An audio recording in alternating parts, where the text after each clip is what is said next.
old appeals to racial, sexual, and religious chauvinism, to rabid nationalist fervor, are beginning not to work. Business of who I am and whether I'm good or bad or achieving or not, all that's learned along the way. Just a ride.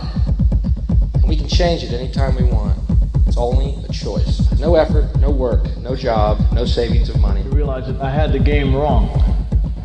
That the game was to find out what I already was.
We were saying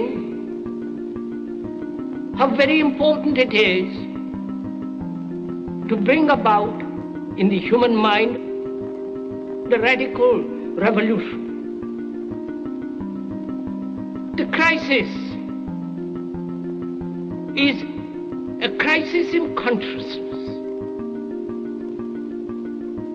a crisis that cannot anymore accept the old norms, the old patterns, the ancient traditions.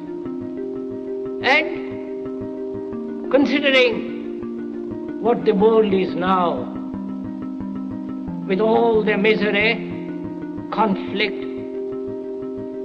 destructive brutality, aggression, and so on, man is still as he was. He's still brutal, violent, aggressive, acquisitive, competitive, and he has built a society along these lines.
Society today is composed of a series of institutions.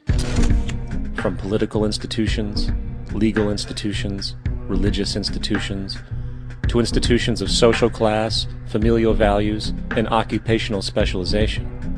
It is obvious the profound influence these traditionalized structures have in shaping our understandings and perspectives. Yet, of all the social institutions we are born into, directed by, and conditioned upon, there seems to be no system as taken for granted and misunderstood as the monetary system. Taking on nearly religious proportions, the established monetary institution exists as one of the most unquestioned forms of faith there is. How money is created, the policies by which it is governed, and how it truly affects society are unregistered interests of the great majority of the population.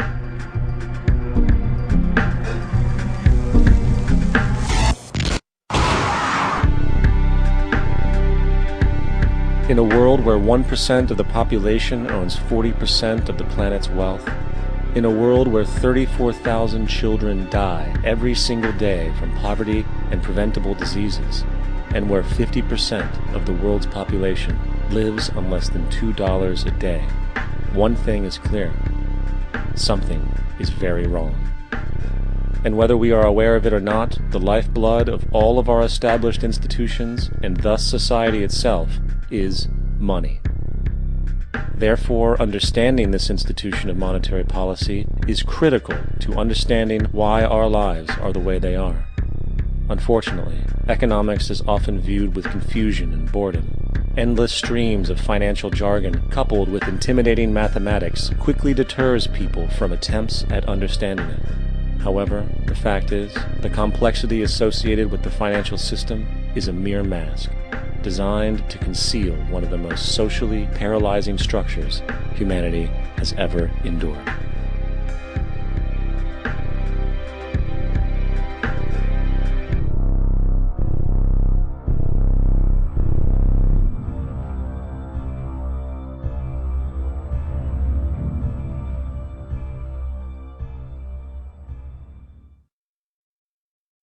A number of years ago, the Central Bank of the United States, the Federal Reserve, produced a document entitled Modern Money Mechanics.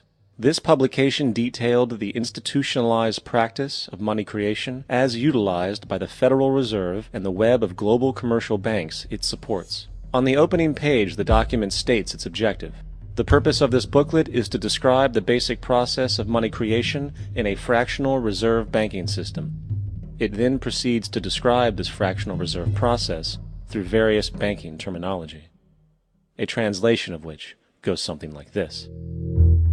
The United States government decides it needs some money, so it calls up the Federal Reserve and requests, say, $10 billion. The Fed replies, saying, sure, we'll buy $10 billion in government bonds from you.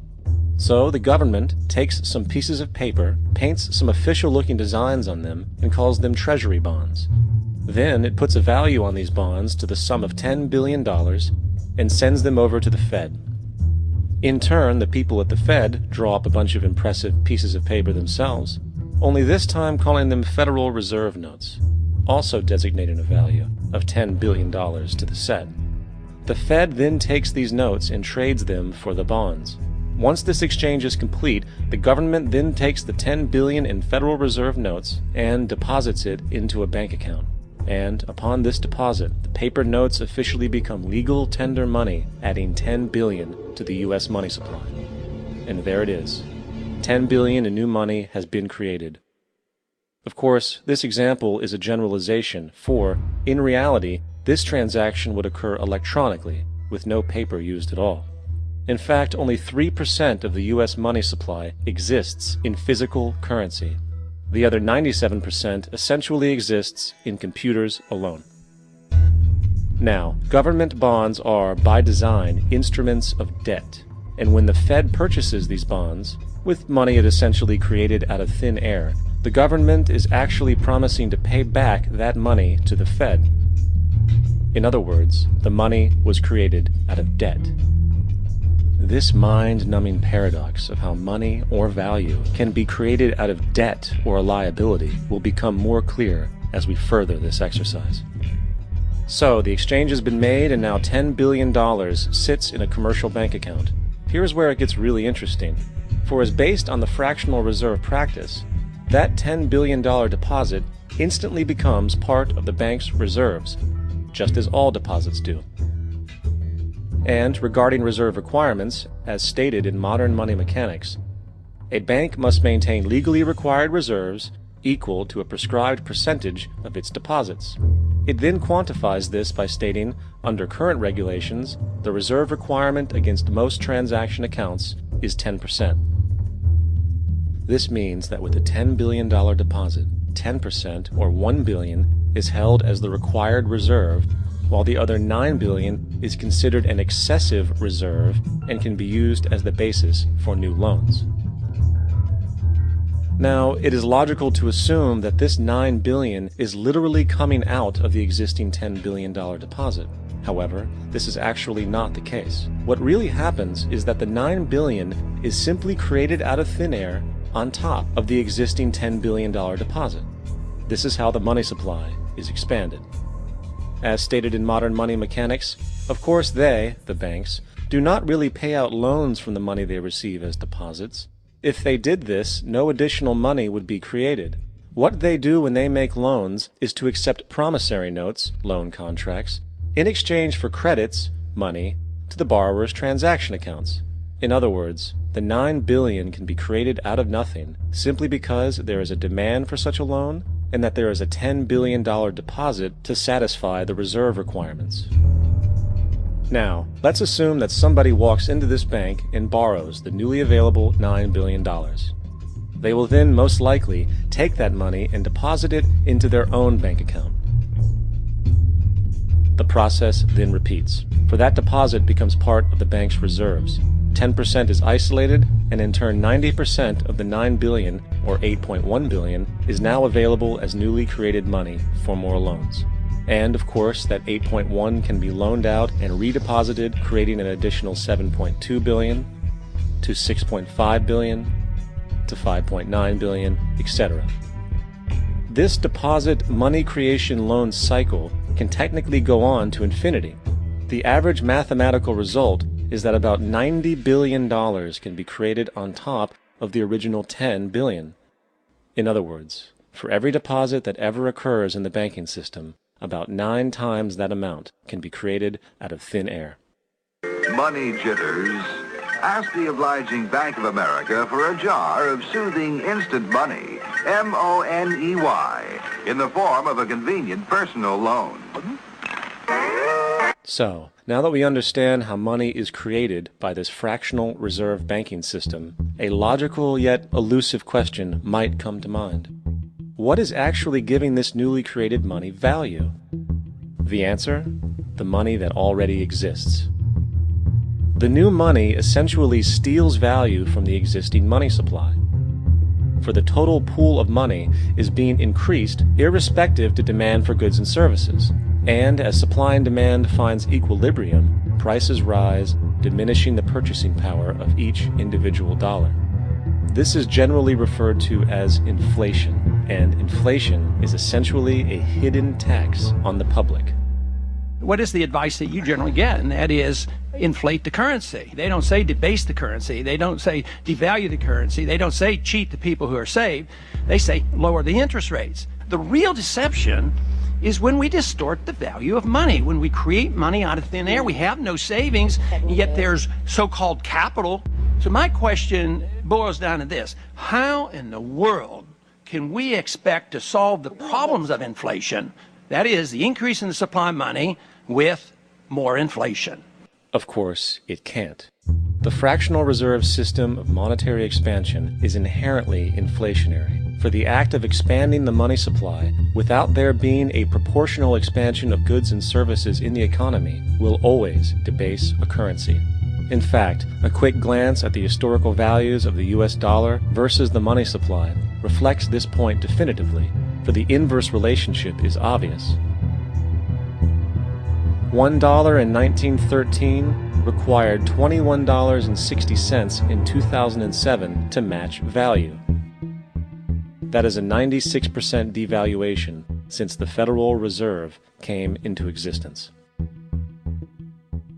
Now, if this reality of inherent and perpetual inflation seems absurd and economically self-defeating, hold that thought, for absurdity is an understatement in regard to how our financial system really operates. For in our financial system, money is debt. And debt is money. Here is a chart of the U.S. money supply from 1950 to 2006. Here is a chart of the U.S. national debt for the same period. How interesting it is that the trends are virtually the same. For the more money there is, the more debt there is. The more debt there is, the more money there is. To put it a different way, every single dollar in your wallet is owed to somebody by somebody. For remember, the only way the money can come into existence is from loans. Therefore, if everyone in the country were able to pay off all debts, including the government, there would not be $1 in circulation.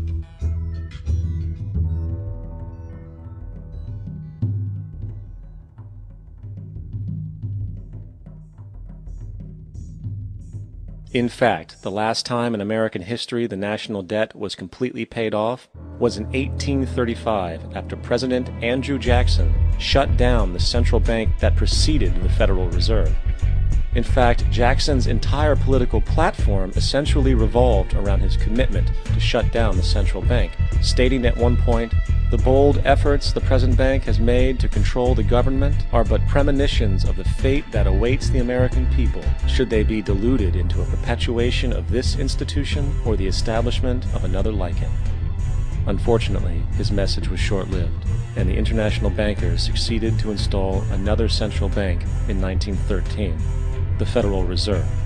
And as long as this institution exists, perpetual debt is guaranteed.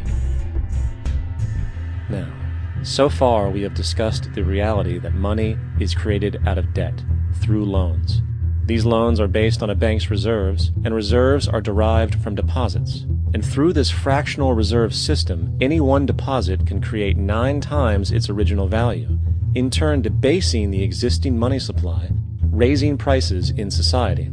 And since all this money is created out of debt and circulated randomly through commerce, people become detached from their original debt, and a disequilibrium exists where people are forced to compete for labor in order to pull enough money out of the money supply to cover their costs of living. As dysfunctional and backwards as all of this might seem, there is still one thing we have omitted from this equation.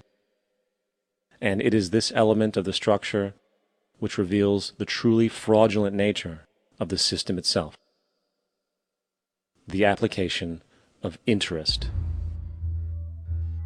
When the government borrows money from the Fed, or when a person borrows money from a bank, it almost always has to be paid back with accrued interest. In other words, almost every single dollar that exists must be eventually returned to a bank with interest paid as well. But if all money is borrowed from the central bank and is expanded by commercial banks through loans, only what would be referred to as the principal is being created in the money supply. So then, where is the money to cover all of the interest that is charged? Nowhere. It doesn't exist. The ramifications of this are staggering, for the amount of money owed back to the banks will always exceed the amount of money that is available in circulation. This is why inflation is a constant in the economy, for new money is always needed to help cover the perpetual deficit built into the system, caused by the need to pay the interest. What this also means is that mathematically, defaults and bankruptcy are literally built into the system, and there will always be poor pockets of society that get the short end of the stick. An analogy would be a game of musical chairs, for once the music stops, somebody is left out to dry. And that's the point. It invariably transfers true wealth from the individual to the banks.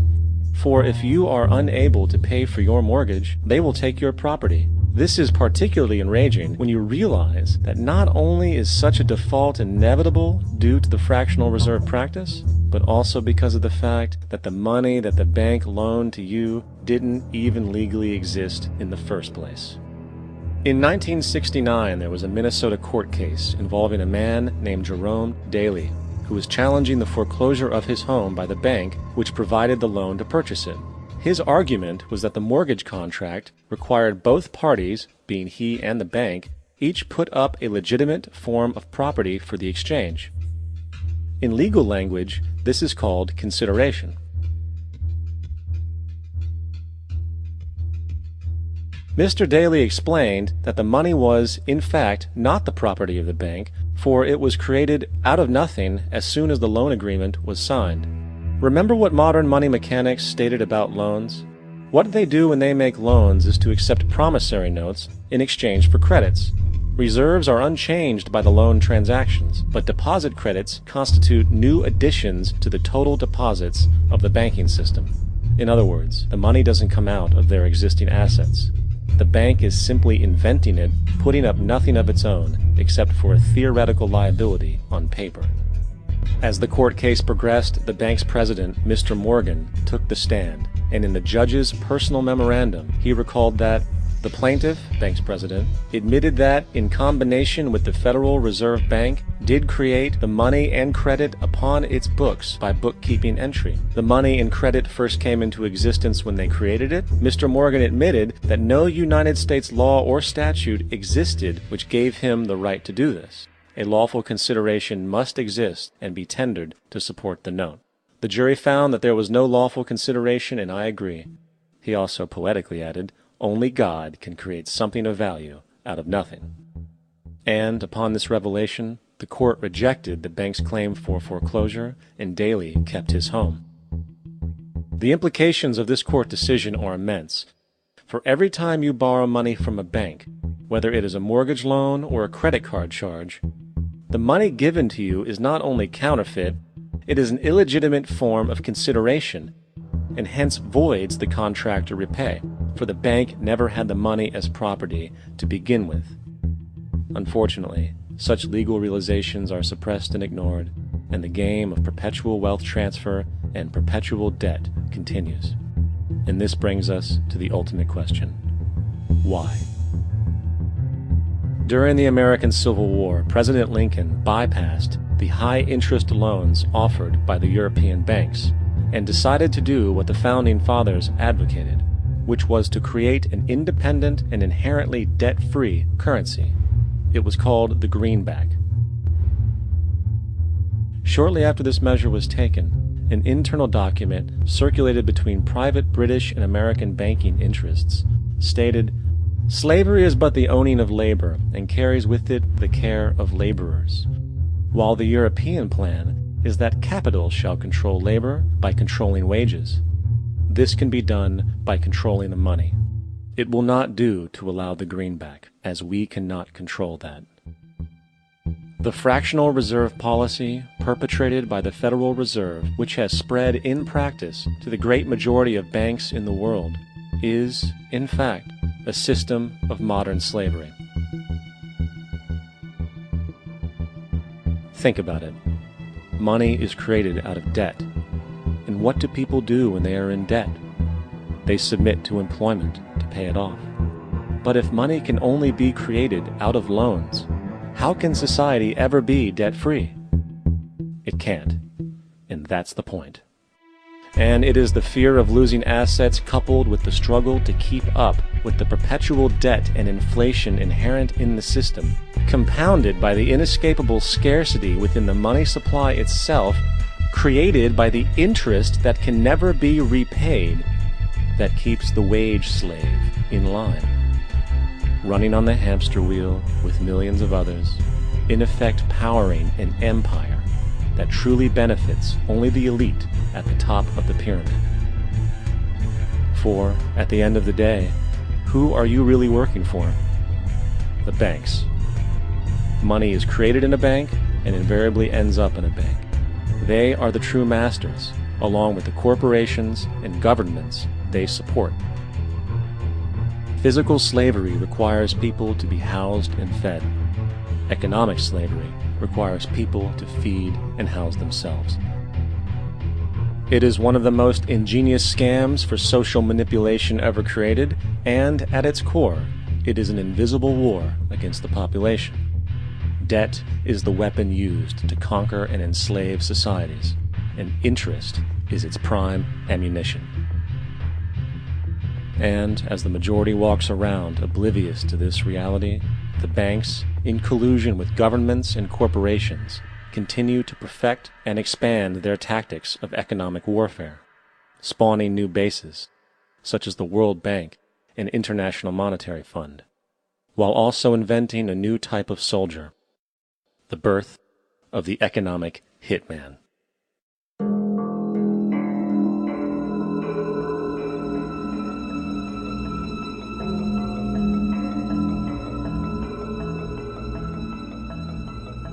We economic hitmen really have been the ones responsible for creating this first truly global empire. And we work many different ways.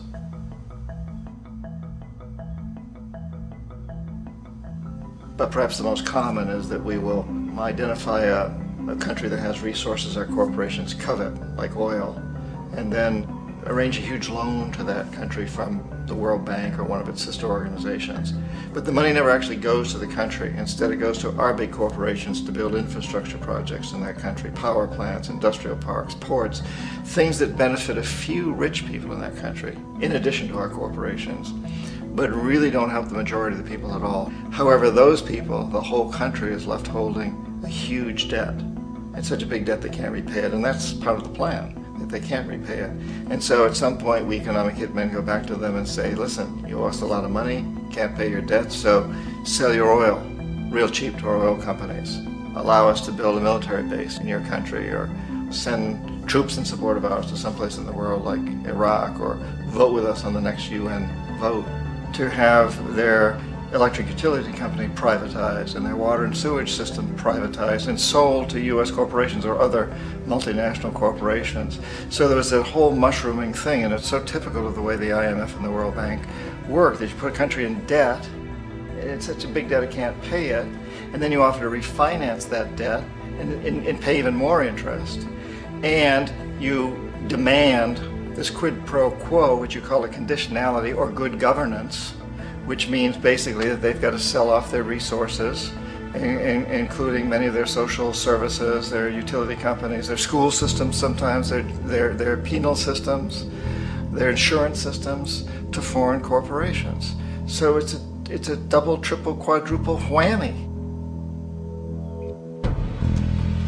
The precedent for economic hitmen really began back in the early 50s when democratically elected Mossadegh, who was elected in Iran. He was considered to be the hope for democracy in the Middle East and around the world. He was Time Magazine's Man of the Year. But one of the things that he'd run on and began to implement was the idea that foreign oil companies needed to pay the Iranian people a lot more for the oil that they were taking out of Iran. The Iranian people should benefit from their own oil. Strange policy. We didn't like that, of course. But we were afraid to do what we normally were doing, which was to send in the military. Instead, we sent in one CIA agent, Kermit Roosevelt, Teddy Roosevelt's relative.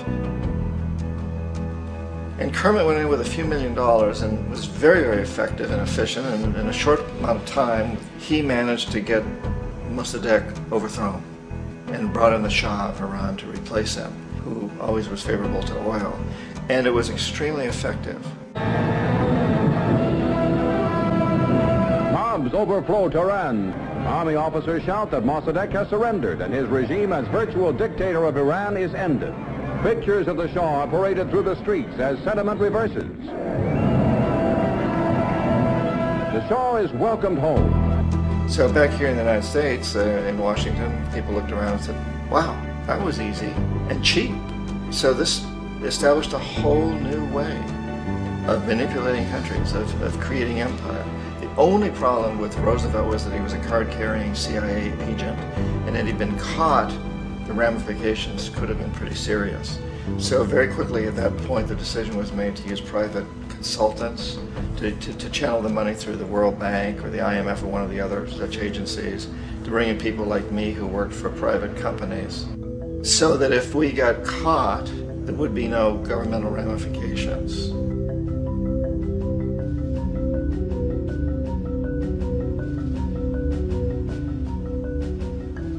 When Arbenz became president of Guatemala, the country was very much under the thumbs of United Fruit Company, the big international corporations. And Arbenz ran on this ticket that said, you know, we want to get the land back to the people.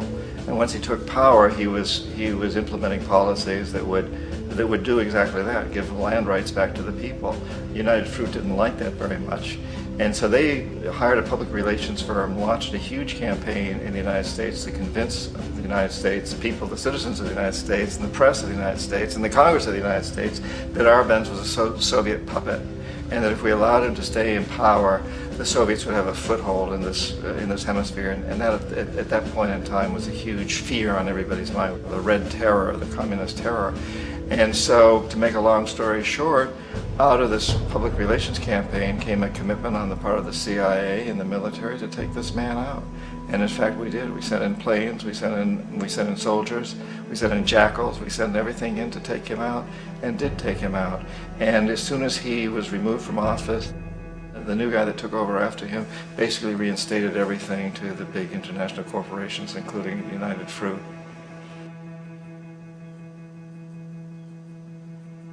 Ecuador for many, many years had been ruled by pro-US dictators, often relatively brutal. Then it was decided that they were going to have a truly democratic election. Jaime Roldos ran for office, and his main goal, he said, as president would be to make sure that Ecuador's resources were used to help the people. And he won, overwhelming, by more votes than anybody had ever won anything in Ecuador. And he began to implement these policies to make sure that the profits from oil went to help the people. Well, we didn't like that in the United States.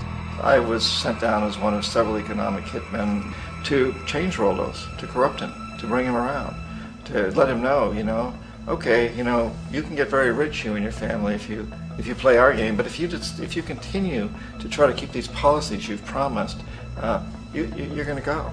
He wouldn't listen. He was assassinated. As soon as the plane crashed, the whole area was cordoned off. The only people allowed in were U.S. military from a nearby base and some of the Ecuadorian military. When an investigation was launched, two of the key witnesses died in car accidents before they had a chance to testify. A lot of very, very strange things that went on around the assassination of Jaime Roldos. I, like most people who've really looked at this case, have absolutely no doubt that it was an assassination. And of course, in my position as an economic hitman, I was always expecting something to happen to Jaime, whether it be a coup or assassination, I wasn't sure, but that he would be taken down because he was not being corrupted. He would not allow himself to be corrupted the way we wanted to corrupt him. Omar Torrijos, president of Panama, was one of my favorite people. I really, really liked him. He was very charismatic. He was a guy who really wanted to help his country. And when I tried to bribe him or corrupt him, he said, look, John, he called me Juanito. He said, look, Juanito, I don't need the money. What I really need is for my country to be treated fairly. I need for the United States to repay the debts that you owe my people for all the destruction you've done here. I need to be in a position where I can help other Latin American countries win their independence and be free of this terrible presence from the north that you people are exploiting us so badly. I need to have the Panama Canal back in the hands of the Panamanian people. That's what I want. And so, leave me alone. Don't try to bribe me. It was 1981, and in May, Jaime Roldos was assassinated. And Omar was very aware of this. Torrijos got his family together and he said, I'm probably next, but it's okay because I've done what I came here to do. I've renegotiated the canal. The canal will now be in our hands. He just finished negotiating the treaty with Jimmy Carter. In June of that same year, just a couple of months later, he also went down in an airplane crash, which there's no question was executed by CIA-sponsored jackals. Tremendous amount of evidence that one of Torrijos' security guards handed him at the last moment as he was getting on the plane a tape recorder, a small tape recorder that contained a bomb.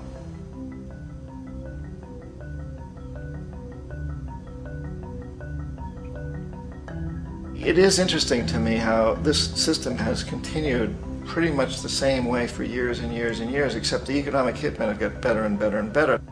Then we come up with, very recently, what happened in Venezuela. In 1998, Hugo Chavez gets elected president, following a long line of presidents who had been very corrupt and basically destroyed the economy of the country. And Chavez was elected amidst all that. Chavez stood up to the United States, and he's done it primarily demanding that Venezuelan oil be used to help the Venezuelan people. Well, we didn't like that in the United States. So in 2002, a coup was staged, which there's no question in my mind, and most other people's minds, that the CIA was behind that coup.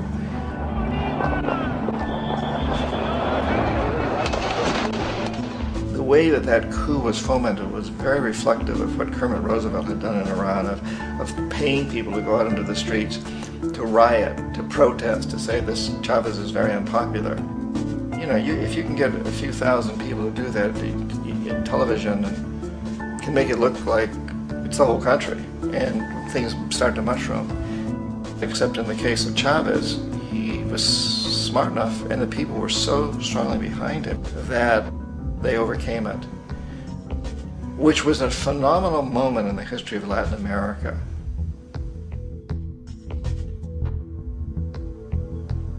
Iraq actually is a perfect example of the way the whole system works. So we economic hitmen are the first line of defense. We go in, we try to corrupt the governments and get them to accept these huge loans, which we then use as leverage to basically own them. If we fail, as I failed in Panama with Omar Torrijos and in Ecuador with Jaime Roldos, men who refused to be corrupted, then the second line of defense is we send in the jackals. And the jackals either overthrow governments or they assassinate. And once that happens and a new government comes in, boy, it's going to toe the line because the new president knows what will happen if he doesn't. In the case of Iraq, both of those things failed. Economic hitmen were not able to get through to Saddam Hussein. We tried very hard. We tried to get him to accept a deal very similar to what the House of Saud had accepted in Saudi Arabia, but he wouldn't accept it. And so the jackals went in to take him out. They couldn't do it. His security was very good. After all, he had one time worked for the CIA. He'd been hired to assassinate a former president of Iraq and failed, but he knew the system. So in '91, we send in the troops and we take out the Iraqi military. So we assume at that point that Saddam Hussein is going to come around. We could have taken him out, of course, at that time, but we didn't want to. He's the kind of strong man we like. He controls his people. We thought he could control the Kurds and keep the Iranians in their border and keep pumping oil for us. And that once we took out his military, now he's going to come around. So the economic hitmen go back in the 90s without success. If they'd had success, he'd still be running the country. We'd be selling him all the fighter jets he wants and everything else he wants. But they couldn't. They didn't have success. The jackals couldn't take him out again. So we sent the military in once again, and this time we did the complete job and took him out, and in the process created for ourselves some very, very lucrative construction deals. We had to reconstruct a country that we essentially destroyed, which is a pretty good deal if you own construction companies, big ones. So, you know, Iraq shows the three stages. The economic hitmen failed there, the jackals failed there, and as a final measure, the military goes in. And in that way, we've really created an empire, but we've done it very, very subtly. It's clandestine. All the empires of the past were built on the military, and everybody knew they were building them. So the British knew they were building it, the French, the Germans, the Romans, the Greeks, and they were proud of it. And they always had some excuse, like spreading civilization, spreading some religion, something like that. But they knew they were doing it. We don't. The majority of the people in the United States have no idea that we're living off the benefits of a clandestine empire, that today there's more slavery in the world than ever before. And then you have to ask yourself, well, if it's an empire, then who's the emperor? Obviously, our presidents of the United States are not emperors. An emperor is someone who's not elected, doesn't serve a limited term, and doesn't report to anyone, essentially. So you can't classify our presidents that way. But we do have what I consider to be the equivalent of the emperor, and it's what I call the corporatocracy. The corporatocracy is this group of individuals who run our biggest corporations, and they really act as the emperor of this empire. They control our media, either through direct ownership or advertising. They control most of our politicians because they finance their campaigns, either through their corporations or through personal contributions that come out of the corporations. They're not elected, they don't serve a limited term, they don't report to anybody. And at the very top of the corporatocracy, you really can't tell whether a person's working for a private corporation or the government because they're always moving back and forth. So, you know, you've got a guy who one moment is the president of a big construction company like Halliburton, and the next moment he's vice president of the United States, or the president who is in the oil business. And this is true whether you've got Democrats or Republicans in the office. You have to moving back and forth through the revolving door. And in a way, our government is invisible a lot of the time, and its policies are carried out by our corporations on one level or another. And then again, the policies of the government are basically forged by the corporatocracy and then presented to the government. They become government policy. So it's an incredibly cozy relationship. This isn't a conspiracy theory type of thing. These people don't have to get together and plot to do things. They all basically work under one primary assumption, and that is that they must maximize profits regardless of the social and environmental costs.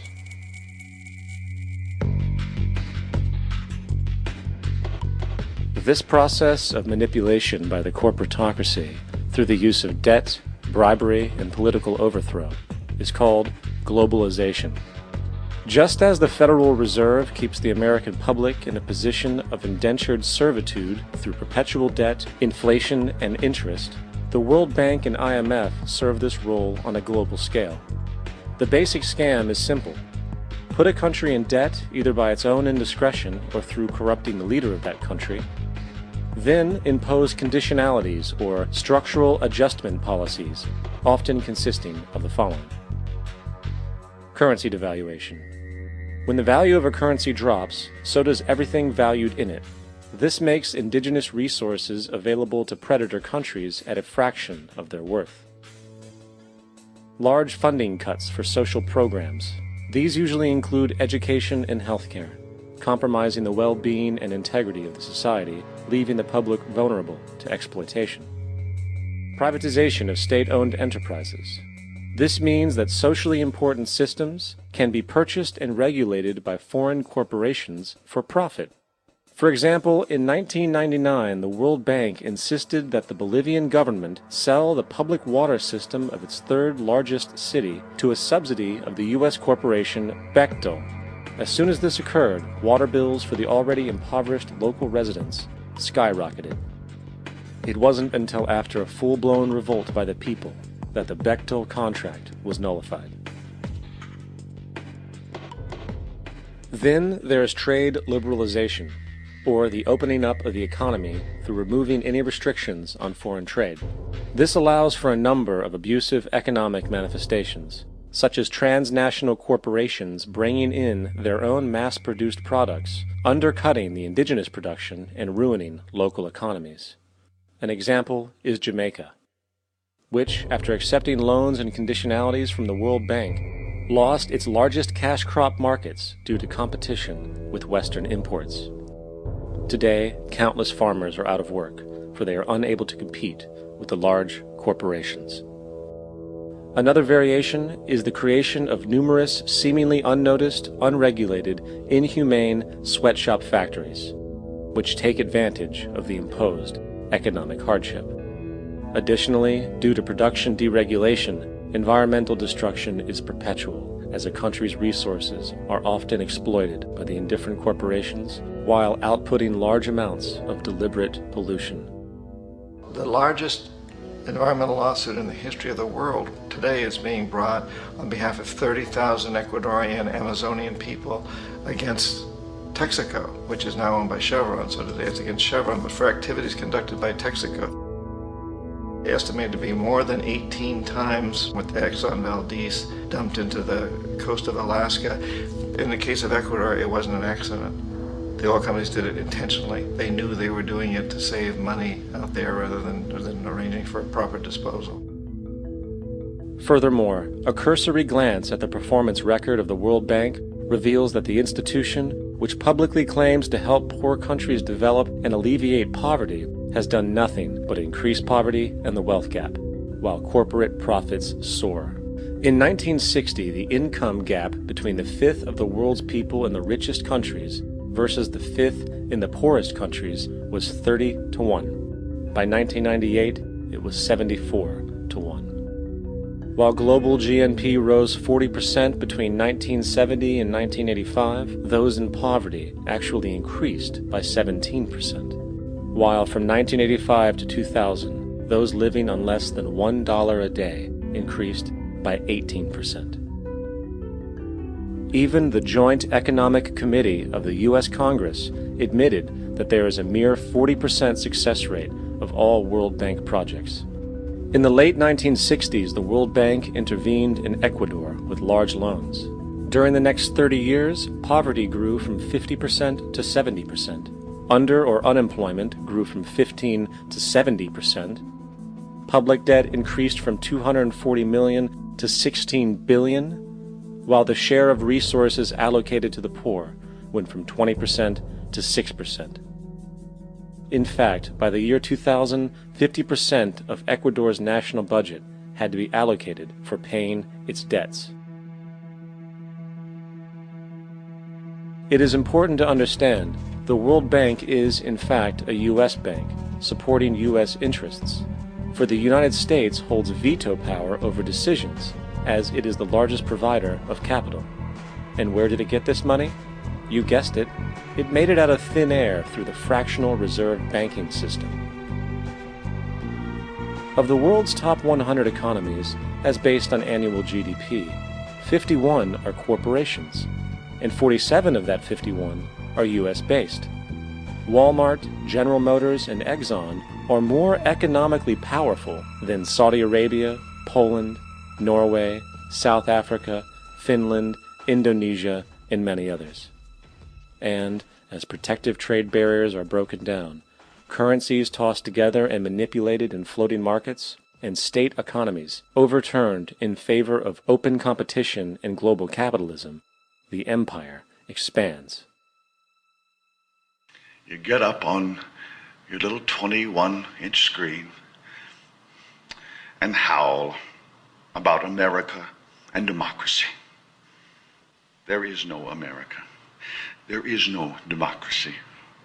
There is only IBM and ITT and AT&T and DuPont, Dow, Union Carbide, and Exxon. Those are the nations of the world today. What do you think the Russians talk about in their councils of state? Karl Marx? They get out their linear programming charts, statistical decision theories, Minimax solutions, and compute the price-cost probabilities of their transactions and investments, just like we do. We no longer live in a world of nations and ideologies, Mr. Beale. The world is a college of corporations, inexorably determined by the immutable bylaws of business. The world is a business, Mr. Beale.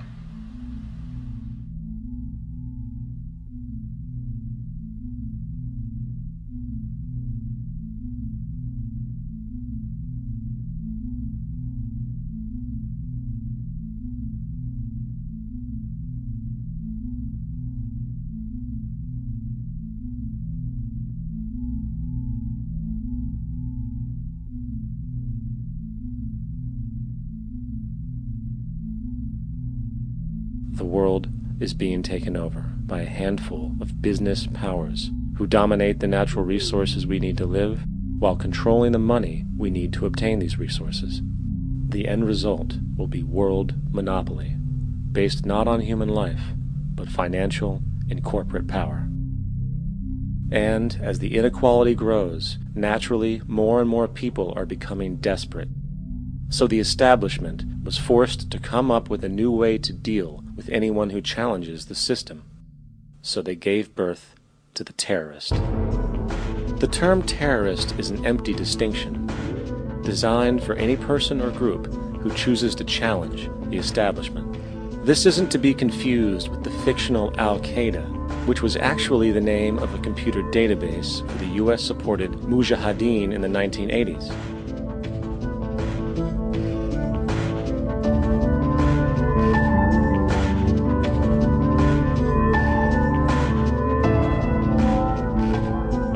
In 2007, the Department of Defense received $161.8 billion for the so-called global war on terrorism. According to the National Counterterrorism Center, in 2004, roughly 2,000 people were killed internationally due to supposed terrorist acts. Of that number, 70 were American. Using this number as a general average, which is extremely generous, it is interesting to note that twice as many people die from peanut allergies a year than from terrorist acts. Concurrently, the leading cause of death in America is coronary heart disease, killing roughly 450,000 each year. And in 2007, the government's allocation of funds for research on this issue was about $3 billion.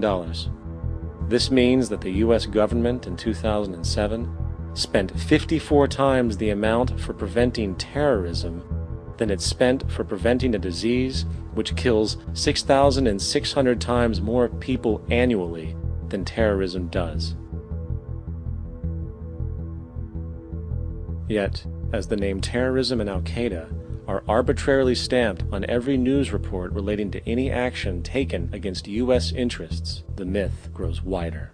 In mid-2008, the U.S. Attorney General actually proposed that the U.S. Congress officially declare war against the fantasy. Not to mention, as of July 2008, there are now over 1 million people currently on the U.S. terrorist watch list.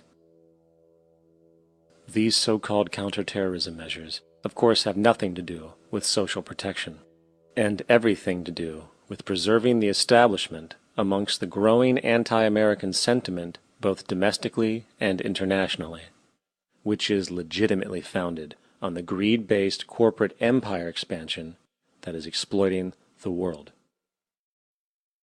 The true terrorists of our world do not meet at the docks at midnight or scream Allah Akbar before some violent action. The true terrorists of our world wear $5,000 suits and work in the highest positions of finance, government, and business. So, what do? How do we stop a system of greed and corruption that has so much power and momentum? How do we stop this aberrant group behavior which feels no compassion for, say, the millions slaughtered in Iraq and Afghanistan, so the corporatocracy can control energy resources and opium production for Wall Street profit?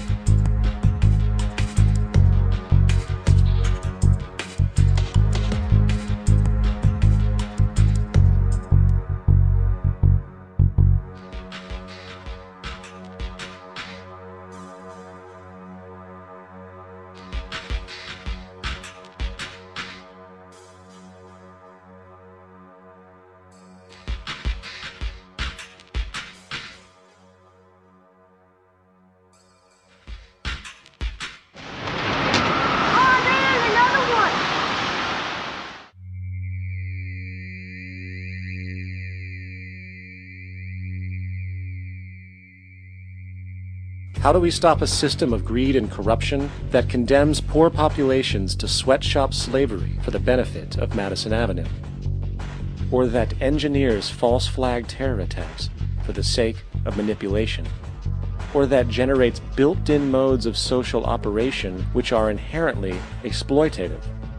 Or that systematically reduces civil liberties and violates human rights in order to protect itself from its own shortcomings? How do we deal with the numerous covert institutions, such as the Council on Foreign Relations, the Trilateral Commission, and the Bilderberg Group, and other undemocratically elected groups which, behind closed doors, collude to control the political, financial, social, and environmental elements of our lives? In order to find the answer, we must first find the true underlying cause. For the fact is, the selfish, corrupt, power, and profit-based groups are not the true source of the problem. They are symptoms.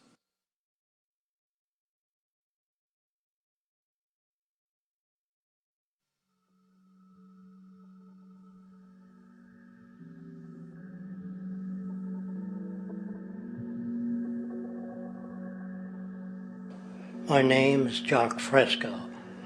I'm an industrial designer and a social engineer. I'm very much interested in society and developing a system that might be sustainable for all people.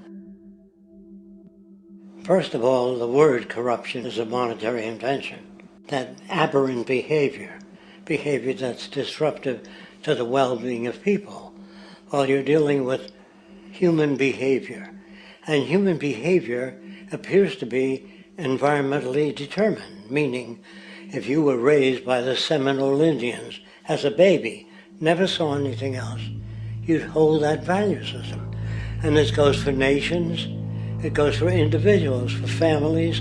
They try to indoctrinate their children to their particular faith and their country and make them feel like they're part of that. And they build a society which they call established. They establish a workable point of view and tend to perpetuate that, whereas all societies are really emergent, not established. And so they fight new ideas that would interfere with the establishment. Governments try to perpetuate that which keeps them in power. People are not elected to political office to change things. They're put there to keep things the way they are. So you see, the basis of corruption is in our society. Let me make it clear. All nations, then, are basically corrupt because they tend to uphold existing institutions. I don't mean to uphold or downgrade all nations, but communism, socialism, fascism, the free enterprise system, and all other subcultures are the same. They are all basically corrupt. The most fundamental characteristic of our social institutions is the necessity for self-preservation. Whether dealing with a corporation, a religion, or a government, the foremost interest is to preserve the institution itself. For instance, the last thing an oil company would ever want is the utilization of energy that was outside of its control, for it makes that company less relevant to society. Likewise, the Cold War and the collapse of the Soviet Union was, in reality, a way to preserve and perpetuate the established economic and global hegemony of the United States. Similarly, religions condition people to feel guilty for natural inclinations, each claiming to offer the only path to forgiveness and salvation. At the heart of this institutional self-preservation lies the monetary system, for it is money that provides the means for power and survival. Therefore, just as a poor person might be forced to steal in order to survive, it is a natural inclination to do whatever is needed to continue an institution's profitability. This makes it inherently difficult for profit-based institutions to change, for it puts in jeopardy not only the survival of large groups of people, but also the coveted materialistic lifestyles associated with affluence and power. Therefore, the paralyzing necessity to preserve an institution, regardless of its social relevance, is largely rooted in the need for money or profit.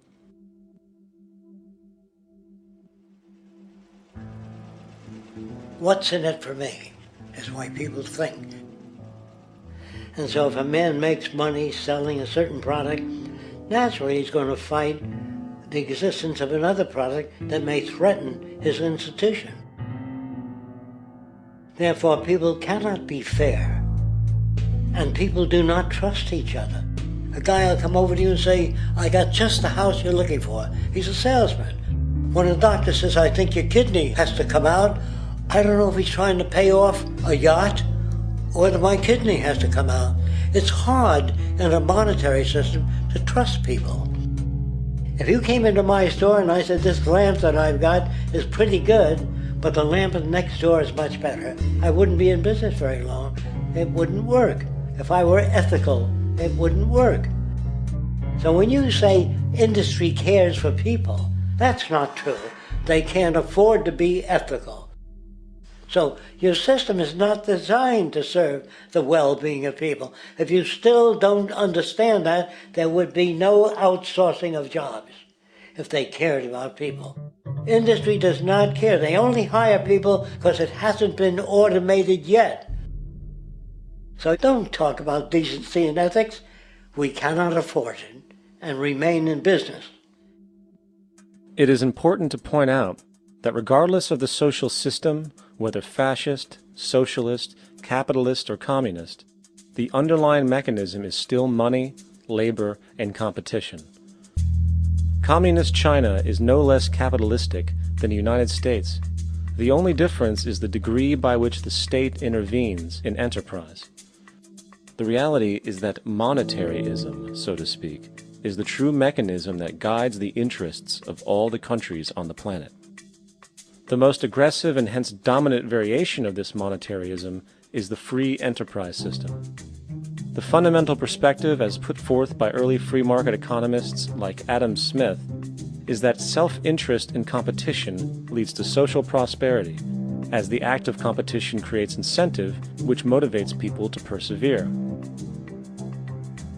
However, what isn't talked about is how a competition-based economy invariably leads to strategic corruption, power and wealth consolidation, social stratification, technological paralysis, labor abuse, and ultimately, a covert form of government dictatorship by the rich elite.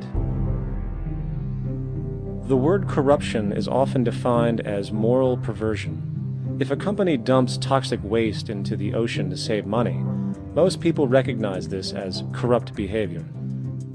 On a more subtle level, when Walmart moves into a small town and forces small businesses to shut down for they are unable to compete, a gray area emerges. For what exactly is Walmart doing wrong? Why should they care about mom-and-pop organizations they destroy? Yet, even more subtly, when a person gets fired from their job because a new machine has been created which can do the work for less money, people tend to just accept that as the way it is, not seeing the inherent corrupt inhumanity of such an action. Because the fact is, whether it is dumping toxic waste, having a monopoly enterprise, or downsizing the workforce, the motive is the same: profit. They are all different degrees of the same self-preserving mechanism, which always puts the well-being of people second to monetary gain. Therefore, corruption is not some byproduct of monetaryism. It is the very foundation. And while most people acknowledge this tendency on one level or another, the majority remains naive as to the broad ramifications of having such a selfish mechanism as the guiding mentality in society. Internal documents show that after this company positively, absolutely knew that they had a medication that was infected with the AIDS virus, they took the product off the market in the U.S. and then they dumped it in France, Europe, Asia, and Latin America. The U.S. government allowed it to happen. The FDA allowed this to happen. And now the government is completely looking the other way. Thousands of innocent hemophiliacs have died from the AIDS virus. This company knew absolutely that it was infected with AIDS. They dumped it because they wanted to turn this disaster into a profit. So you see, you have built-in corruption. We're all chiseling off each other, and you can't expect decency in that sort of thing. And feeling that, they don't know who to elect. They think in terms of a democracy, which is not possible in a monetary-based economy. If you have more money to advertise your position, the position you desire in government, that isn't a democracy. It serves those in positions of differential advantage. So it's always a dictatorship of the elitists, the financially wealthy.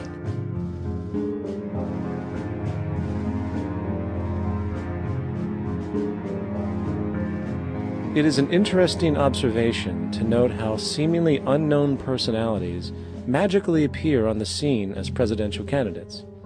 Then, before you know it, somehow you are left to choose from a small group of extremely wealthy people who suspiciously have the same broad social view.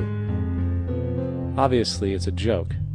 The people placed on the ballot are done so because they have been pre-decided to be acceptable by the established financial powers who actually run the show. Yet, many who understand this illusion of democracy often think, if only we could just get our honest, ethical politicians in power, then we would be okay.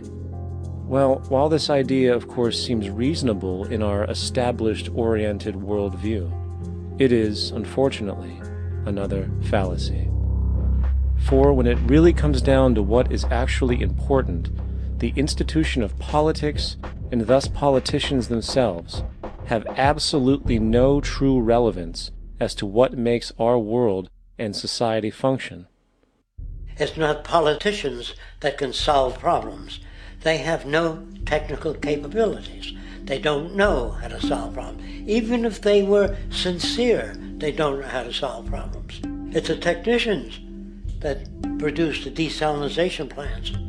It's the technicians that give you electricity, that give you motor vehicles, that heat your house and cool it in the summertime. It's technology that solves problems, not politics. Politics cannot solve problems because they're not trained to do so. Very few people today stop and consider what it is that actually improves their lives. Is it money? Obviously not. One cannot eat money or stuff money into their car to get it to run. Is it politics? All politicians can do is create laws, establish budgets, and declare war. Is it religion? Of course not. Religion creates nothing except intangible emotional solace for those who require it. The true gift that we as human beings have, which has been solely responsible for everything that has improved our lives, is technology. What is technology? Technology is a pencil which allows one to solidify ideas on paper for communication. Technology is an automobile which allows one to travel faster than feet would allow. Technology is a pair of eyeglasses which enables sight for those who need it. Applied technology itself is merely an extension of human attributes which reduces human effort, freeing humans from a particular chore or problem. Imagine what your life would be like today without a telephone, or an oven, or a computer, or an airplane. Everything in your home which you take for granted, from a doorbell, to a table, to a dishwasher, is technology generated from the creative, scientific ingenuity of human technicians, not money, politics, or religion. These are false institutions. And writing your congressman is fantastic. They tell you to write your congressman if you want something done. The men in Washington should be at the forefront of technology, the forefront of human studies, the forefront of crime, all the factors that shape human behavior. You don't have to write your congressman. What kind of people are they that are appointed to do that job? The future will have great difficulty. And the question that's raised by politicians is, how much will a project cost? The question is not how much will it cost. Do we have the resources? And we have the resources today to house everyone, build hospitals all over the world, build schools all over the world, the finest equipment and labs for teaching and doing medical research. So you see, we have all that, but we're in a monetary system. And in a monetary system, there's profit. And what is the fundamental mechanism that drives the profit system besides self-interest? What is it exactly that maintains that competitive edge at its core? Is it high efficiency and sustainability? No, that isn't part of their design. Nothing produced in our profit-based society is even remotely sustainable or efficient. If it was, there wouldn't be a multi-million-dollar-a-year service industry for automobiles, nor would the average lifespan for most electronics be less than 3 months before they're obsolete. Is it abundance? Absolutely not. Abundance, as based on the laws of supply and demand, is actually a negative thing. If a diamond company finds 10 times the usual amount of diamonds during their mining, it means the supply of diamonds has increased, which means the cost and profit per diamond drops. The fact is, efficiency, sustainability, and abundance are enemies of profit. To put it into a word, it is the mechanism of scarcity that increases profits. What is scarcity? Based on keeping products valuable. Slowing up production on oil raises the price. Maintaining scarcity of diamonds keeps the price high. They burn diamonds at the Kimberley diamond mines. They made a carbon that keeps the price up. So then, what does it mean for society when scarcity, either produced naturally or through manipulation, is a beneficial condition for industry. It means that sustainability and abundance will never ever occur in a profit system, for it simply goes against the very nature of the structure. Therefore, it is impossible to have a world without war or poverty. It is impossible to continually advance technology to its most efficient and productive states. And, most dramatically, it is impossible to expect human beings to behave in truly ethical or decent ways.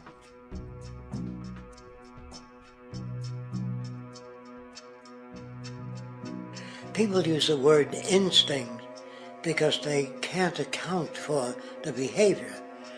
They sit back and they evaluate with their lack of knowledge, and they say things like, humans are built a certain way, greed is a natural thing, as though they've worked for years on it, and it's no more natural than wearing clothing. What we want to do is to eliminate the causes of the problems, eliminate the processes that produce greed and bigotry and prejudice and people taking advantage of one another and elitism, eliminating the need for prisons and welfare. We have always had these problems because we have always lived within scarcity and barter and monetary systems that produce scarcity. If you eradicate the conditions that generate what you call socially offensive behavior, it does not exist. The guy said, well, isn't that inborn? No, it's not. There is no human nature. There's human behavior, and that's always been changed throughout history. You're not born with bigotry and greed and corruption and hatred. You pick that up within the society. War, poverty, corruption, hunger, misery, human suffering will not change in a monetary system. That is, there'll be very little significant change. It's going to take the redesign of our culture, our values, and it has to be related to the carrying capacity of the earth, not some human opinion or some politician's notions of the way the world ought to be, or some religious notions of the conduct of human affairs. And that's what the Venus Project is about. The society that we're about to talk about is a society that is free of all the old superstitions, incarceration, prisons, police, cruelty, and law. All laws will disappear, and the professions will disappear that are no longer valid, such as stockbrokers, bankers, advertising, gone forever, because it's no longer relevant. When we understand that it is technology devised by human ingenuity which frees humanity and increases our quality of life, we then realize that the most important focus we can have is on the intelligent management of the Earth's resources. For it is from these natural resources we gain the materials to continue our path of prosperity. Understanding this, we then see that money fundamentally exists as a barrier to these resources, for virtually everything has a financial cost. And why do we need money to obtain these resources? Because of real or assumed scarcity.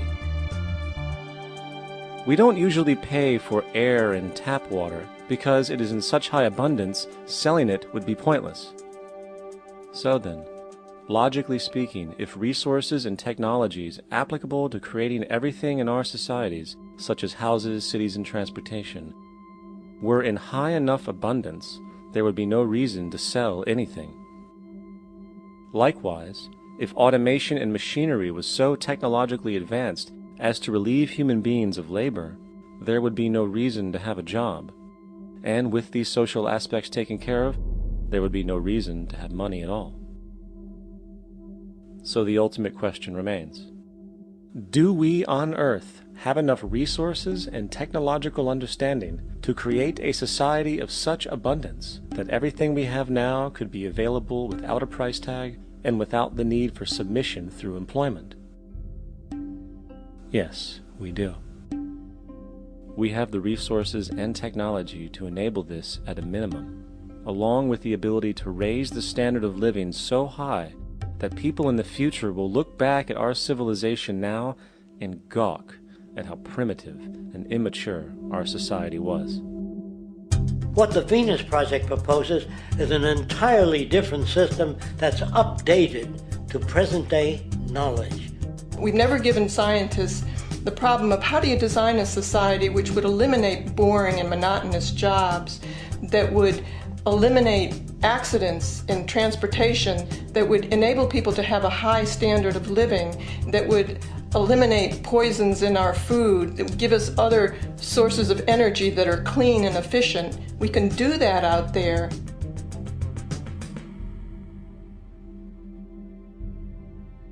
The major difference between a resource-based economy and a monetary system is that a resource-based economy is really concerned with people and their well-being, where a monetary system has become so distorted that the concerns of the people are really secondary, if they're there at all. The products that are turned out are for how much money you can get. If there is a problem in society and you can't earn money from solving that problem, then it won't be done. The resource-based economy is really not close to anything that's been tried. And with all our technology today, we can create abundance. It could be used to improve everyone's lifestyle. Abundance all over the world if we use our technology wisely and maintain the environment. It's a very different system, and it's very hard to talk about because the public is not that well enough informed as to the state of technology.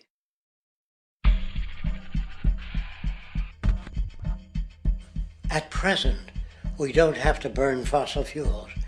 We don't have to use anything that would contaminate the environment. There are many sources of energy available. Alternative energy solutions pushed by the establishment, such as hydrogen, biomass, and even nuclear, are highly insufficient, dangerous, and exist only to perpetuate the profit structure that industry has created. When we look beyond the propaganda and self-serving solutions put forth by the energy companies, we find a seemingly endless stream of clean, abundant, and renewable energy for generating power. Solar and wind energy are well known to the public, but the true potential of these mediums remains unexpressed.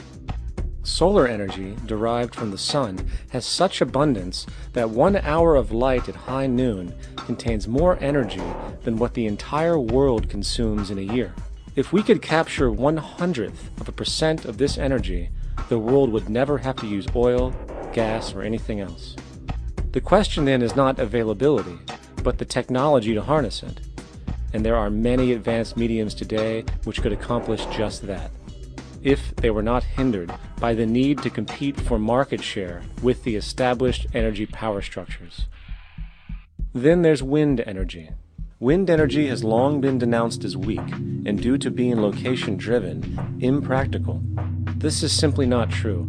The U.S. Department of Energy admitted in 2007 that if wind was fully harvested in just 3 of America's 50 states, it could power the entire nation.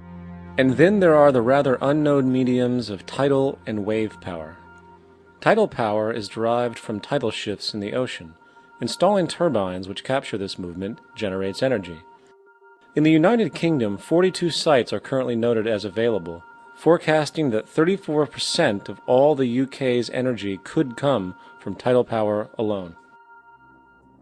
Wave power, which extracts energy from the surface motions of the ocean, is estimated to have a global potential of up to 80,000 terawatt-hours a year.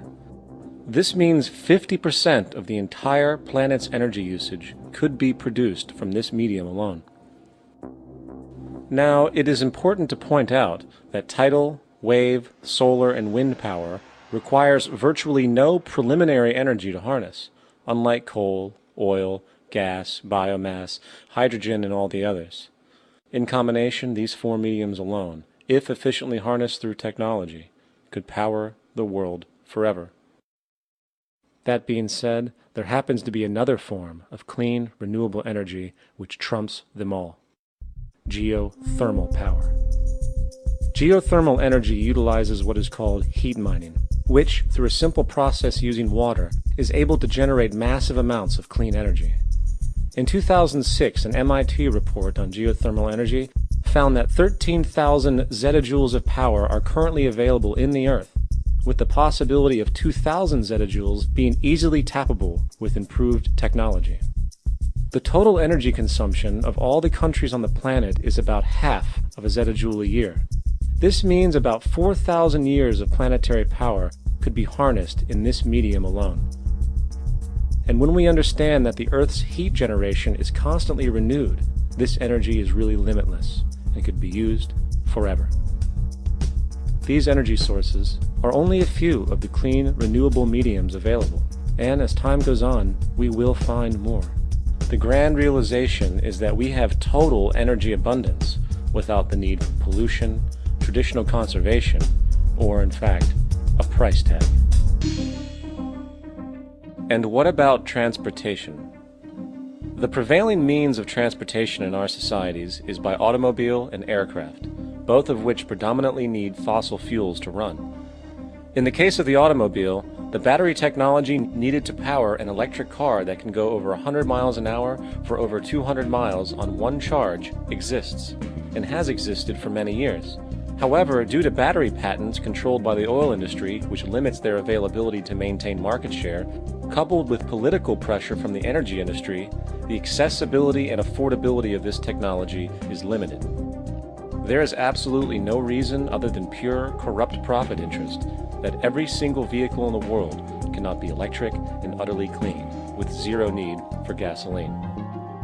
As far as airplanes, it is time we realize that this means of travel is inefficient, cumbersome, slow, and causes far too much pollution. This is a maglev train. It uses magnets for propulsion. It is fully suspended by a magnetic field and requires less than 2% of the energy used for plane travel. The train has no wheels, so nothing can wear out. The current maximum speed of versions of this technology, as used in Japan, is 361 miles per hour. However, this version of the technology is very dated. An organization called ET3, which has connections with the Venus Project, has established a tube-based maglev that can travel up to 4,000 miles per hour in a motionless, frictionless tube, which can go over land or underwater. Imagine going from LA to New York for an extended lunch break, or from Washington, D.C. to Beijing, China in 2 hours. This is the future of continental and intercontinental travel. Fast, clean, with only a fraction of the energy usage we use today for the same means. In fact, between maglev technology, advanced battery storage, and geothermal energy, there would be no reason to ever burn fossil fuels again. And we can do this now if we were not held back by the paralyzing profit structure. Now, America is inclined toward fascism. It has a propensity by its dominant philosophy and religion to uphold the fascist point of view. American industry is essentially a fascist institution. If you don't understand that, the minute you punch that time clock, you walk into a dictatorship.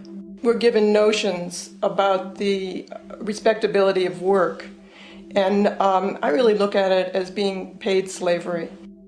They're brought up to believe that you shall earn your living by the sweat of your brow. That holds people back, freeing people from drudgery, repetitive jobs which make them ignorant. You rob them. In our society, that is a resource-based economy, machines free people. You see, we can't imagine that because we've never known that kind of world. If we look back at history, we see a very clear pattern of machine automation slowly replacing human labor. From the disappearance of the elevator man to the near full automation of an automobile production plant, the fact is, as technology grows, the need for humans in the workforce will continually be diminished. This creates a serious clash, which proves the falseness of the monetary-based labor system. For human employment is in direct competition with technological development. Therefore, given the fundamental priority of profit by industry, People, through time, will be continually laid off and replaced by machine. When industry takes on a machine, instead of shortening the workday, they downsize. You lose your job. So you have a right to fear machines. In a high-technology, resource-based economy, it is conservative to say that about 90% of all current occupations could be phased out by machines, freeing humans to live their life without servitude, for this is the point of technology itself.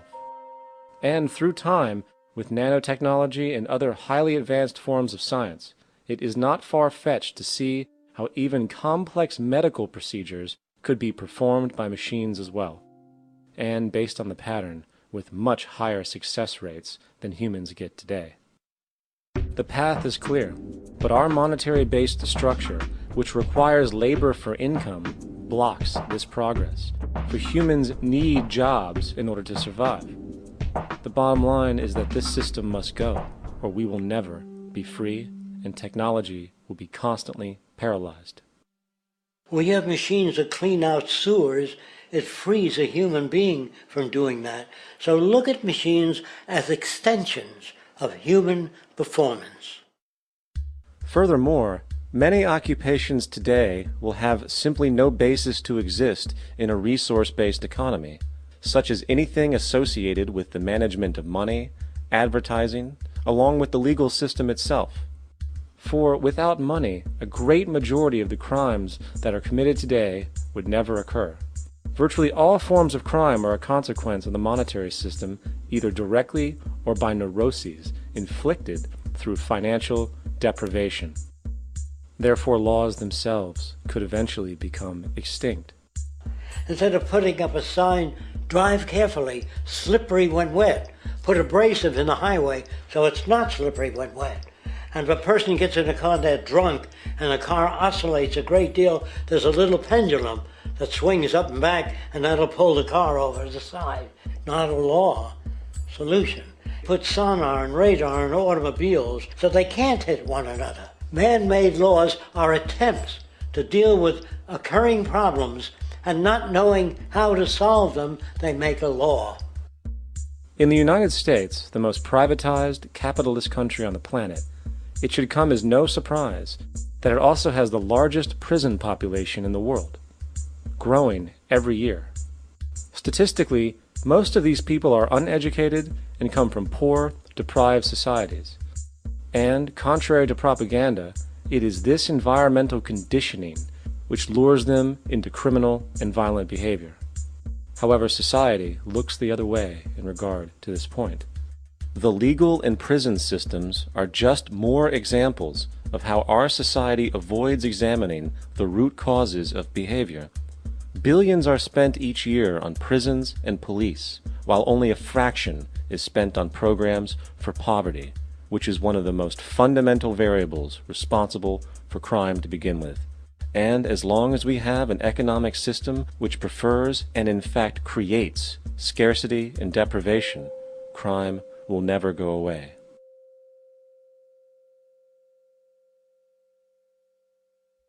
If people have access to the necessities of life without servitude, debt, barter, trade, they behave very differently. You want all these things available without a price tag. Now then, you gotta have a price tag. Well, what'll motivate people? Man gets everything he wants, he just lay around in the sun. This is the myth they perpetuate. People in our culture are trained to believe that the monetary system produces incentive. If they have access to things, why should they want to do anything? They will lose their incentive. That's what you're taught to support the monetary system. When you take money out of the scenario, there would be different incentives, very different incentives. When people have access to the necessities of life, their incentives change. What about the moon and the stars? New incentives arise. If you make a painting that you enjoy, you will enjoy giving it to other people, not selling it.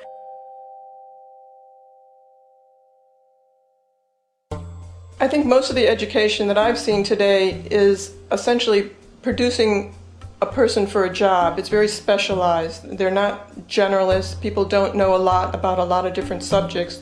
I don't think you could get people to go to war if they knew a lot about a lot of things. I think education is mostly rote, and they're not taught how to solve problems. They're not given the tools emotionally or within their own field of how to do critical thinking.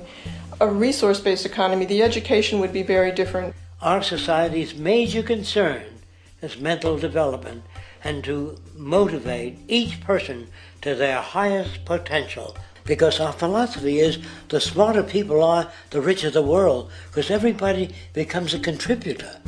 The smarter your kids are, the better my life will be, because they'll be contributing more constructively to the environment and to my life, because everything that we devise within a resource-based economy would be applied to society. There would be nothing to hold it back.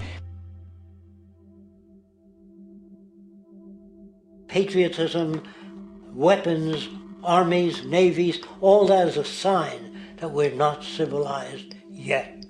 Kids will ask their parents, "Didn't you see the necessity of the machines?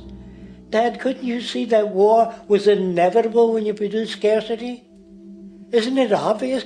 Of course the kid will understand that you were pinheads, raised merely to serve the established institutions. We're such an abominable, sick society that we won't make the history book. They just say that large nations took land from smaller nations, used force and violence. You'll get history talked about as corrupt behavior all the way along until the beginning of the civilized world. That's when all the nations work together.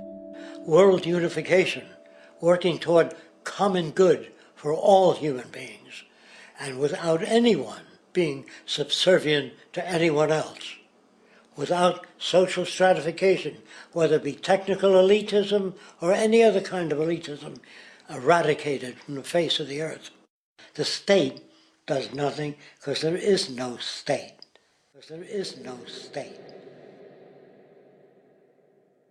The system I advocate, a resource-based global economy, is not perfect. It's just a lot better than what we have. We can never achieve perfection.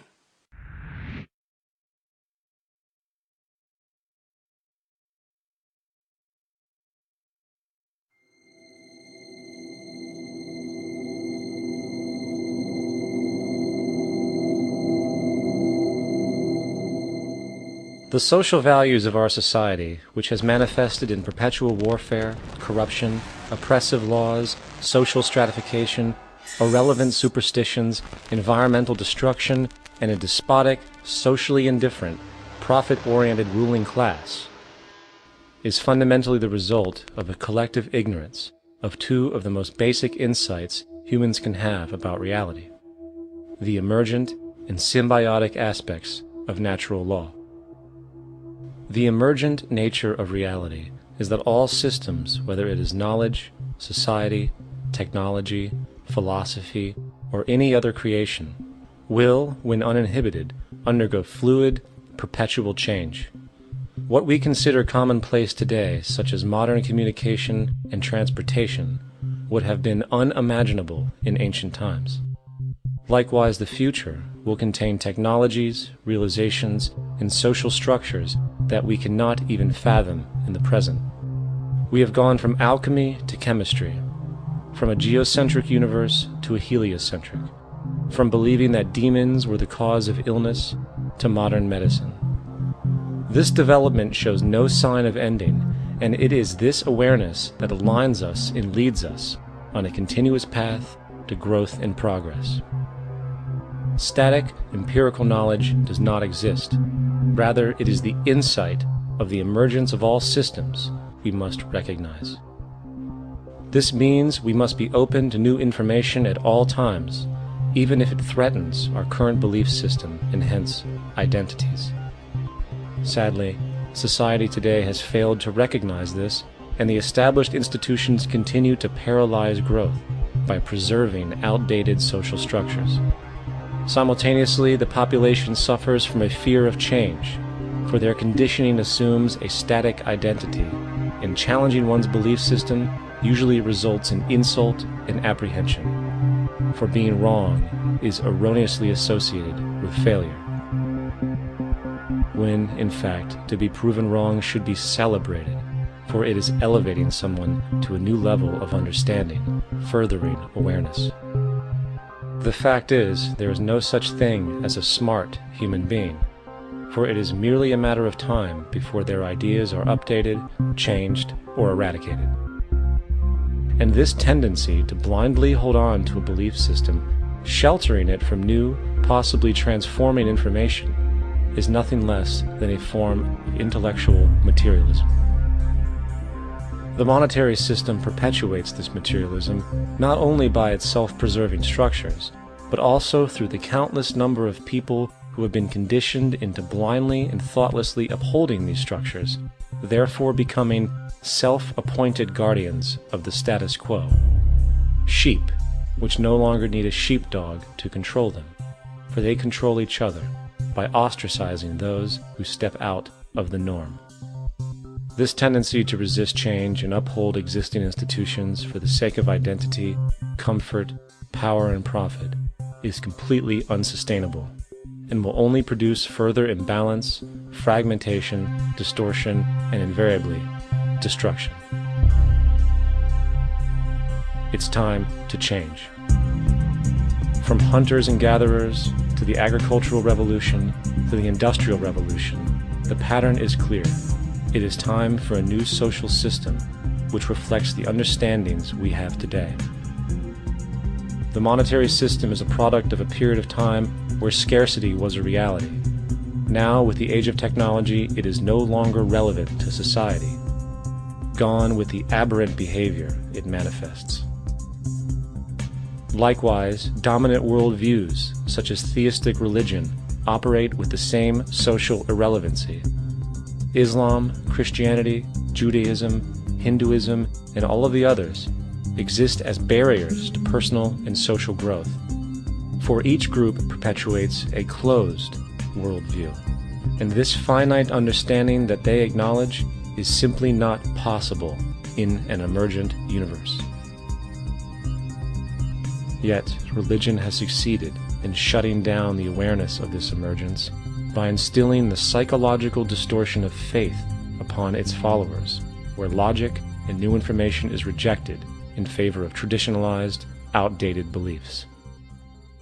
The concept of God is really a method of accounting for the nature of things.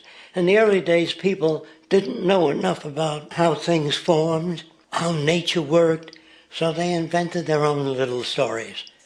And they made God in their own image. A guy that gets angry.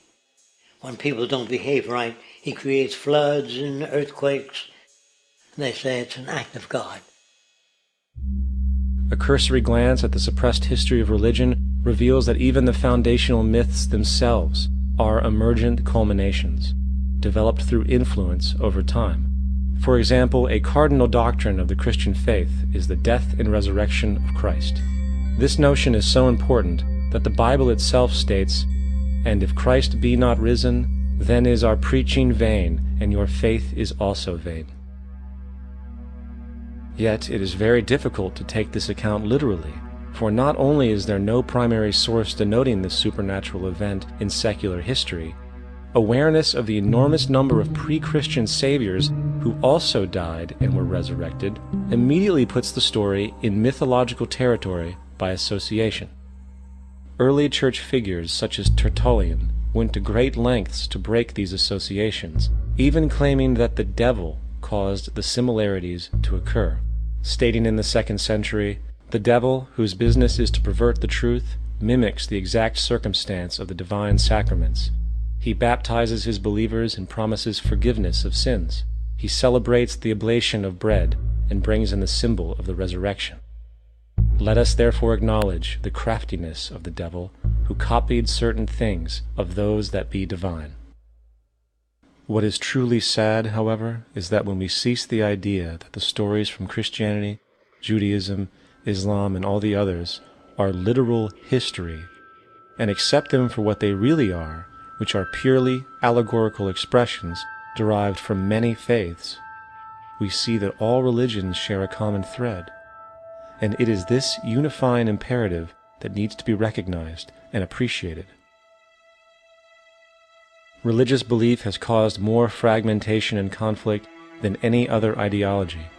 Christianity alone has 34,000 different subgroups. The Bible is subject to interpretation. When you read it, you say, I think Jesus meant this. I think Job meant that. Oh no, he meant this. So you have the Lutheran, the Seventh-day Adventist, the Catholic, and a church divided is no church at all. And a church divided is no church at all.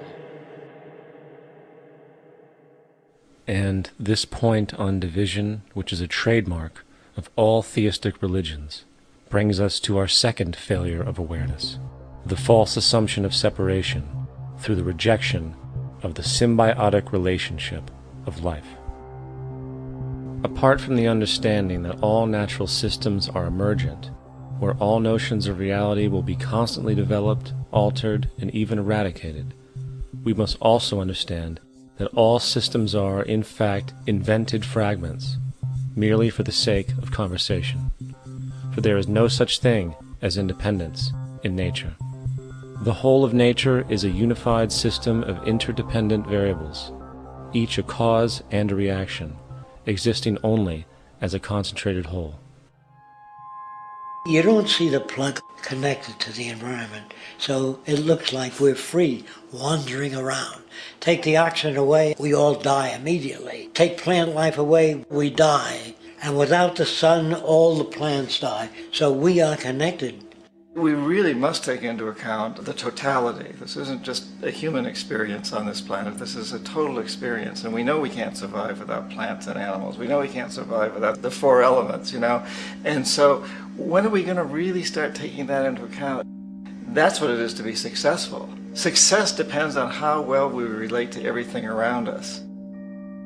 I'm very aware of the fact that my grandson cannot possibly hope to inherit a sustainable, peaceful, stable, socially just world unless every child today growing up in Ethiopia, in Indonesia, in Bolivia, in Palestine, in Israel also has that same expectation. You got to take care of the whole community or you're going to have serious problems.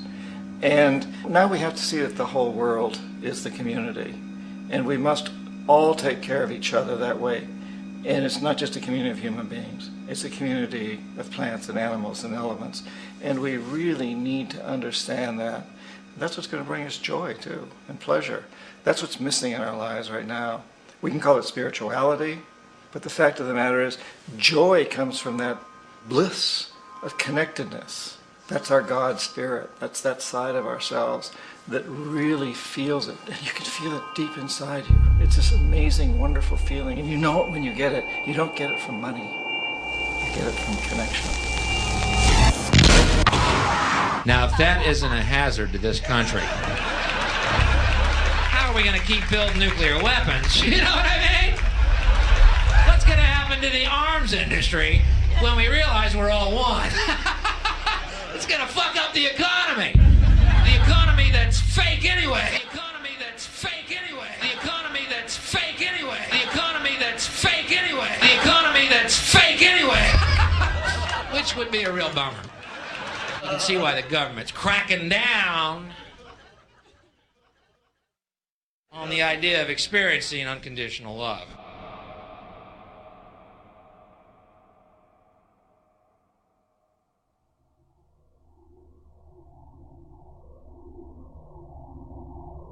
Once we understand that the integrity of our personal existences are completely dependent on the integrity of everything else in our world, we have truly understood the meaning of unconditional love. For love is extensionality, and seeing everything as you and you as everything can have no conditionalities. For, in fact, we are all everything at once. If it's true that we're all from the center of a star, every atom in each of us from the center of a star, then we're all the same thing. Even a Coke machine or a cigarette butt in the street in Buffalo is made out of atoms that came from a star. They've all been recycled thousands of times, as have you and I. And therefore, it's only me out there. So what is there to be afraid of? What is there that needs solace seeking? Nothing. There's nothing to be afraid of because it's all us. The trouble is we have been separated by being born and given a name and an identity and being individuated. We've been separated from the oneness, and that's what religion exploits, that people have this yearning to be part of the overall one again. So they exploit that. They call it God. They say he has rules. And I think it's cruel. I think you can do it absent religion.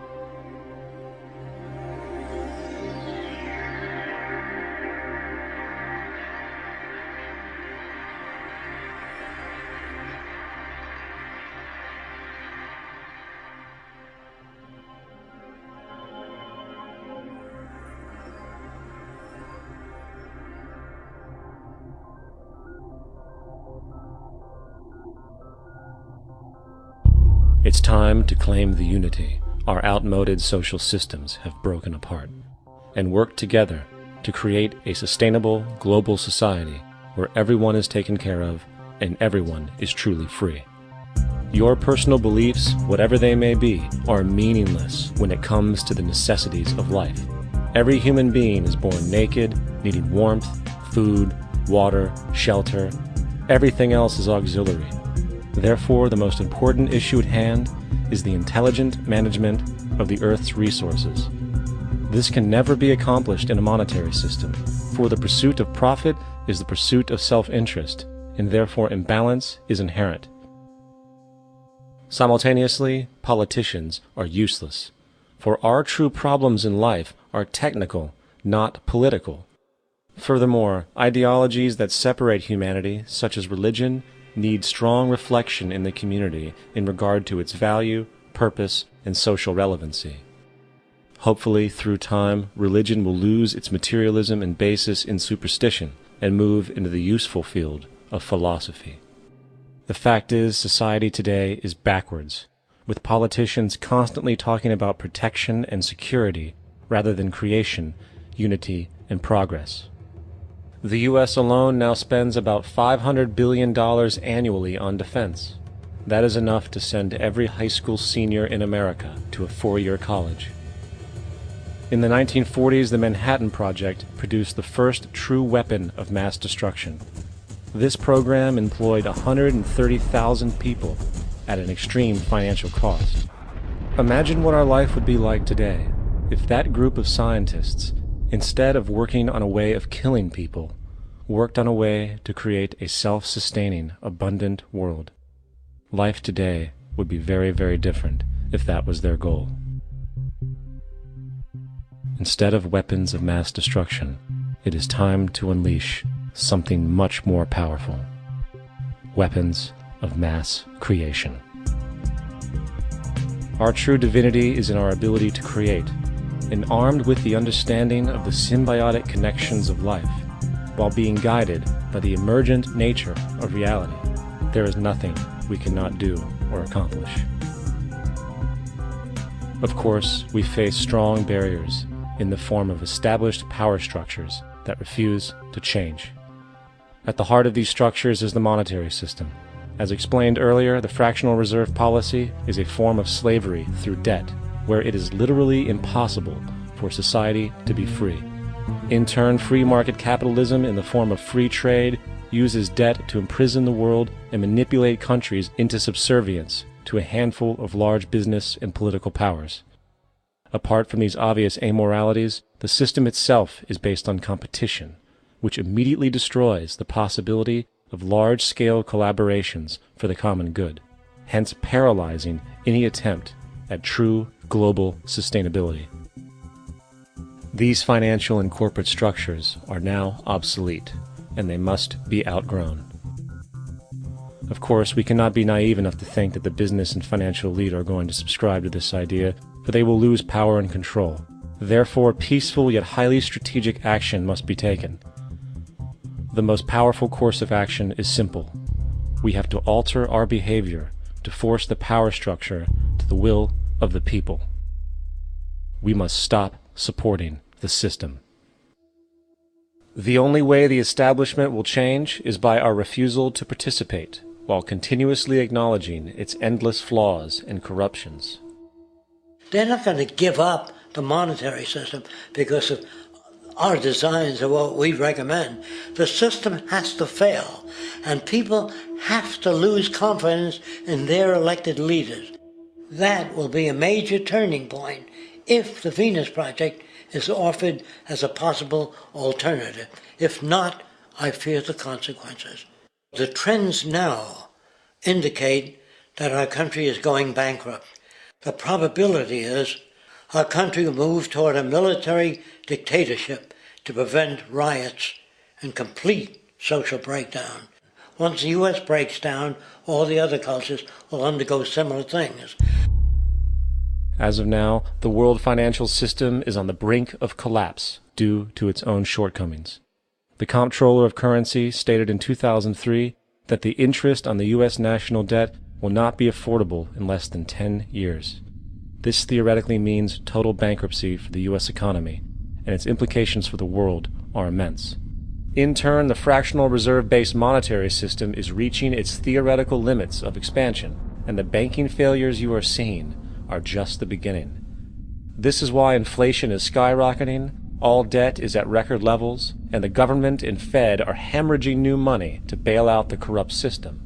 For the only way to keep the banks going is by making more money. The only way to make more money is to create more debt and inflation. It is simply a matter of time before the tables turn, and there is no one willing to take new loans, while defaults grow, as people are unable to afford their current loans. Then the expansion of money will stop, and contraction will begin on a scale never before seen, ending a century-long pyramid scheme. This has already begun. Therefore, we need to expose this financial failure for what it is, using this weakness to our advantage. Here are some suggestions. Expose the banking fraud. Citibank, JP Morgan Chase, and Bank of America are the most powerful controllers within the corrupt Federal Reserve System. It's time to boycott these institutions. If you have a bank account or a credit card with any of them, move your money to another bank. If you have a mortgage, refinance with another bank. If you own their stock, sell it. If you work for them, quit. This gesture will express contempt for the true powers behind the private banking cartel known as the Federal Reserve, and create awareness about the fraud of the banking system itself. 2. Turn off the TV news. Visit the emerging independent news agencies on the internet for your information. CNN, NBC, ABC, Fox, and all the others present all news pre-filtered to maintain the status quo. With 4 corporations owning all major media outlets, objective information is impossible. This is the true beauty of the internet, and the establishment has been losing control because of this free flow of information. We must protect the internet at all times, as it is truly our savior right now. 3. Don't ever allow yourself, your family, or anyone you know to ever join the military. This is an obsolete institution now used exclusively for maintaining an establishment that is no longer relevant. U.S. soldiers in Iraq work for U.S. corporations, not the people. Propaganda forces us to believe that war is natural and the military is an honorable institution. Well, if war is natural, why are there 18 suicides every single day by American veterans who have post-traumatic stress disorder? If our military men and women are so honored, why is it that 25% of the American homeless population are veterans? 4. Stop supporting the energy companies. If you live in a detached house, get off the grid. Investigate every means of making your home self-sustainable with clean energy. Solar, wind, and other renewable energies are now affordable consumer realities, and considering the never-ending rising cost of traditional energies, it will likely be a cheaper investment over time. If you drive, get the smallest car you can, and consider using one of the many conversion technologies that can enable your car to be a hybrid, electric, or run on anything other than establishment fuels. 5. Reject the political system. The illusion of democracy is an insult to our intelligence. In a monetary system, there is no such thing as a true democracy, and there never was. We have two political parties owned by the same set of corporate lobbyists. They are placed in their positions by the corporations, with popularity artificially projected by their media. In a system of inherent corruption, the change of personnel every couple of years has very little relevance. Instead of pretending that the political game has any true meaning, focus your energy on how to transcend this failed system. And 6. Join the movement. Go to thezeitgeistmovement.com and help us create the largest mass movement for social change the world has ever seen. We must mobilize and educate everyone about the inherent corruption of our current world system, along with the only true sustainable solution, declaring all the natural resources on the planet as common heritage to all people, while informing everyone as to the true state of technology and how we can all be free if the world works together rather than fights. The choice lies with you. You can continue to be a slave to the financial system and watch the continuous wars, depressions, and injustice across the globe while placating yourself with vain entertainment and materialistic garbage. Or you can focus your energy on true, meaningful, lasting, holistic change, which actually has the realistic ability to support and free all humans with no one left behind. But, in the end, the most relevant change must occur first inside of you. The real revolution is the revolution of consciousness, and each one of us first needs to eliminate the divisionary, materialistic noise we have been conditioned to think is true, while discovering, amplifying, and aligning with the signal coming from our true empirical oneness. It is up to you.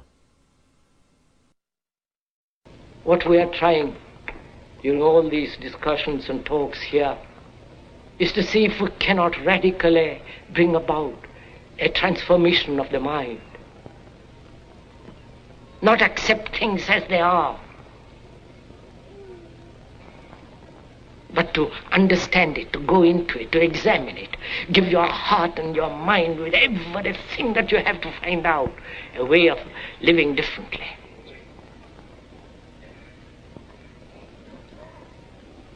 But that depends on you and not somebody else. Because in this there is no teacher, no pupil, there is no leader, there is no guru, there is no master, no savior. You yourself are the teacher and the pupil, you are the master, you are the guru, you are the leader. You are everything. And